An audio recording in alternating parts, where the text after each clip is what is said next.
মালয়েশিয়ায় এক মর্মান্তিক সড়ক দুর্ঘটনায় একই পরিবারের ৬ জন মারা গেছে। মালয়েশিয়ার সংবাদ মাধ্যম দ্য স্টার ও দ্য স্ট্রেইট টাইমস তাদের রিপোর্টে বলছে, গাড়িটিতে একই পরিবারের ৬ জন ছিলেন।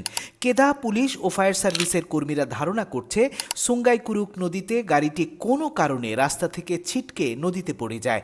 গাড়িটিতে স্বামী স্ত্রী সহ ৪ সন্তান ছিলেন, যাদের ছোট জনের বয়স ৬ মাস বলে জানিয়েছে কুবাং পাসু জেলার পুলিশ কর্মকর্তারা। পুলিশের সন্দেহ, ডুবে যাওয়া গাড়ি থেকে তারা চেষ্টা করেও বের হতে পারেননি। গাড়ির ভেতর থেকে তাদের মৃতদেহ উদ্ধার করেছে জেলা পুলিশ।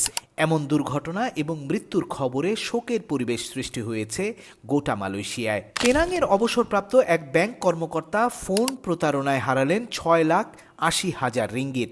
মালয়েশিয়ার সংবাদ মাধ্যম দ্য স্ট্রেইট টাইমস তাদের রিপোর্টে বলছে, প্রতারকরা নিজেদের আইন প্রয়োগকারী সংস্থা ও সাইবার সিকিউরিটি কর্মকর্তা হিসেবে পরিচয় দিয়ে সেই বৃদ্ধ ব্যাংক কর্মকর্তার কাছ থেকে ৬,৮০,০০০ রিঙ্গিত সমমানের ১,৭০,০০,০০০ টাকা তুলে নিয়ে যায়।